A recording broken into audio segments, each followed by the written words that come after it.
ಯಾವುದೇ ಕಾರಣಕ್ಕೂ ಅವಕಾಶ ಕೊಡೋದಿಲ್ಲ. ಈಗ ತಾನೇ ನಮ್ಮ SP ಅವರಿಗೆ ಪೊಲೀಸ್ ಹಿರಿಯ ಅಧಿಕಾರಿಗಳು ಮಾತನಾಡಿದ್ದೇವೆ. ಅವ್ರ ಕರ್ತವ್ಯ ಇದು. ಅಲ್ಲಿ ಬೆಂಗಳೂರಿನಲ್ಲಿ ಯಾವ ಅಯೋಗ್ಯ FIRನಲ್ಲಿ ಅವ್ರ ಹೆಸರನ್ನು ತೆಗೆದುಕೊಂಡಿಲ್ವೋ, ಯಾವ ಅಧಿಕಾರಿ ಇಲ್ಲಿ ಮಂಥನಗೌಡ ಇರ್ಬೋದು, ಅದೇ ರೀತಿ ಪೊನ್ನಣ್ಣವರ ಹೆಸರನ್ನ ಬಿಟ್ಟಿದ್ದಾರೋ ಅವರ ಜವಾಬ್ದಾರಿ. ನೆನ್ನೆ ನಾವು ಆಗಲೇ ಒಂದು ಪತ್ರವನ್ನು ಕೂಡ ಕೊಟ್ಟಿದ್ದೇವೆ. ಅಲ್ಲಿ ಅವರ ಕರ್ತವ್ಯ ಇದೆ. ನಾನು SP ಅವ್ರಿಗೂ ಕೂಡ ಹೇಳಿದ್ದೇನೆ, ಇಟ್ಸ್ ದೇರ್ ಡ್ಯೂಟಿ. ಅಲ್ಲಿ ಮ್ಯಾಜಿಸ್ಟ್ರೇಟ್ ಕೋರ್ಟಿಗೆ ಹೋಗಿ ಪರ್ಮಿಷನ್ನ ತೆಗೆದುಕೊಂಡು ಆ ಇಬ್ಬರು ಶಾಸಕರ ಹೆಸರನ್ನು ಅದರಲ್ಲಿ ಸೇರಿಸಬೇಕು. ಇದು ಅಧಿಕಾರಿಗಳ ಕರ್ತವ್ಯ. ಇದರ ಬಗ್ಗೆ ಗೃಹ ಸಚಿವರು ಕೂಡ ಗಮನಿಸಬೇಕು. ಇಲ್ಲ ಅಂತ ಹೇಳಿದ್ರೆ ನಾನು SP ಅವ್ರಿಗೂ ಕೂಡ ಹೇಳಿದ್ದೇನೆ, ಮುಂದೆ ಏನೇ ಹೆಚ್ಚು ಕಡಿಮೆ ಆದರೂ ಕೂಡ ನಾವು ಇದಕ್ಕೆ ಹೊಣೆಗಾರರಲ್ಲ. ಯಾರು ಕಾನೂನನ್ನು ಕಾಪಾಡ್ತಕ್ಕಂಥ ಪೊಲೀಸ್ ವ್ಯವಸ್ಥೆನೇ ಇವತ್ತು ಒಬ್ಬ ಅಮಾಯಕ ನಮ್ಮ ಕಾರ್ಯಕರ್ತ ಆತ್ಮಹತ್ಯೆ ಮಾಡ್ಕೊಳ್ತಾನೆ, ಅದು ಕಾರಣೀಭೂತರು ಅದ್ರ ಹಿಂದಿರ್ತಕ್ಕಂಥ ವ್ಯಕ್ತಿಗಳನ್ನು ಹೆಸರಿಸಲ್ಲ ಅಂತ ಹೇಳಿದ್ರೆ ಇನ್ನೇನು ನ್ಯಾಯ ನೀವು ಎಕ್ಸ್ಪೆಕ್ಟ್ ಮಾಡೋಕ್ಕೆ ಸಾಧ್ಯ ಸರ್ಕಾರದಿಂದ?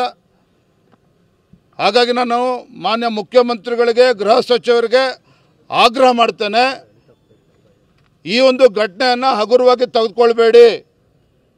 ಹಿಂದೆ ಗುಲ್ಬರ್ಗದಲ್ಲಿ ಏನಾಗಿದೆ, ಹಿಂದೆ ಯಾದಗಿರಿನಲ್ಲಿ ಪರಶುರಾಮ್ ಆತ್ಮಹತ್ಯೆ ಪ್ರಕರಣದಲ್ಲಿ ಏನಾಗಿದೆ, ಸಚಿನ್ ಅವರ ವಿಚಾರದಲ್ಲಿ ಗುಲ್ಬರ್ಗದಲ್ಲಿ ಏನಾಗಿದೆ, ಶಿವಮೊಗ್ಗ ಚಂದ್ರಶೇಖರ್ ಅಧಿಕಾರಿ ಆತ್ಮಹತ್ಯೆ ಮಾಡಿಕೊಂಡಾಗ ಏನಾಗಿದೆ, ಎಲ್ಲವೂ ಕೂಡ ರಾಜ್ಯದ ಜನರ ಕಣ್ಮುಂದಿದೆ. ಅರೆ, ಒಂದು ರಾಜಕೀಯ ವ್ಯವಸ್ಥೆಯಲ್ಲಿ ನಾವೊಂದು ವಿರೋಧ ಪಕ್ಷದಲ್ಲಿ ಇದ್ಕೊಂಡು ಈ ಸರ್ಕಾರದ ವೈಫಲ್ಯಗಳನ್ನು, ಶಾಸಕರ ವೈಫಲ್ಯಗಳನ್ನು ಎತ್ತಿಡಿಬಾರ್ದು, ಜನರ ಮುಂದೆ ತರಬಾರ್ದು ಅಂದರೆ ಇದನ್ನು ತುಗ್ಲಕ್ ದರ್ಬಾರ್ ನಡೆಸ್ತಾ ಇದ್ದಾರೆ. ಹಾಗಾದ್ರೆ ಇವತ್ತು ಕಾಂಗ್ರೆಸ್ನವರಿಲ್ಲಿ ಶಾಸಕರುಗಳು ಏನು ಅಂದ್ಕೊಂಡಿದ್ದಾರೆ? ಹಾಗಾದರೆ ಒಬ್ಬ ಮುಖ್ಯಮಂತ್ರಿಗಳ ಕಾನೂನು ಸಲಹೆಗಾರ, ಮತ್ತೊಬ್ಬ ಇನ್ನೊಬ್ಬರ ಎಡಗೈ ಬಂಡ ಅಂತ ಹೇಳ್ಕೊಂಡು ಈ ರೀತಿ ನಮ್ಮ ಕಾರ್ಯಕರ್ತರ ಮೇಲೆ ದೌರ್ಜನ್ಯ ನಡೀತಾ ಇದೆ.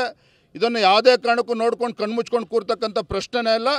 ಎಷ್ಟೋ ಥರ ಆಗಲಿ, ಎಲ್ಲಿಯವರೆಗೂ ಅಧಿಕಾರಿಗಳು ಅಲ್ಲಿ ಹೋಗಿ ಪರ್ಮಿಷನ್ ತೊಗೊಂಡ್ಕೊಂಡು ಅನುಮತಿಯನ್ನು ಪಡೆದುಕೊಂಡು ಮ್ಯಾಜಿಸ್ಟ್ರೇಟ್ ಕೋರ್ಟಿಂದ ಅಲ್ಲಿ FIRಲ್ಲಿ ಶಾಸಕರ ಹೆಸರು ಉಲ್ಲೇಖ ಆಗೋದಿಲ್ಲೋ ಅಲ್ಲಿವರೆಗೂ ಕೂಡ ನಾವು ಇಲ್ಲೇ ಕಾಯ್ತೇವೆ.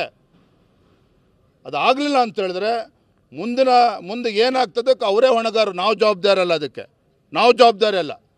ಹಾಗಾಗಿ SP ಅವ್ರನ್ನೂ ಕರೆದು ಹೇಳಿದ್ದೇವೆ, ಒಂದು ಗಂಟೆ ಕಾಯ್ತೇವೆ, ಅರ್ಧ ಗಂಟೆ ಕಾಯ್ತೇವೆ, ಶಾಂತಿಯುತವಾಗಿ ಕಾಯ್ತೇವೆ. ಕರ್ತವ್ಯ ಇದೆ, ಪೊಲೀಸವ್ರ ಕರ್ತವ್ಯ ಇದೆ. ನಾನು ಕೂಡ ಪೊಲೀಸ್ ಹಿರಿಯ ಅಧಿಕಾರಿಗಳನ್ನು ಆಗ್ರಹ ಮಾಡ್ತೇನೆ, ರಾಜಕೀಯಕ್ಕೆ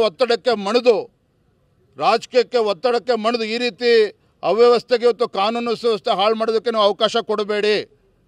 ರಾಜಕೀಯಕ್ಕೆ ಒತ್ತಡಕ್ಕೆ ಮಣಿಬೇಡಿ. ಒಬ್ಬ ಅಮಾಯಕ ಇವತ್ತು BJP ಕಾರ್ಯಕರ್ತ ಇರ್ಬೋದು, ಅವ್ನು ಮನುಷ್ಯನಲ್ವಾಗಾದರೆ ಏನು ಅಪರಾಧ ಮಾಡಿದ್ದಾನೆ?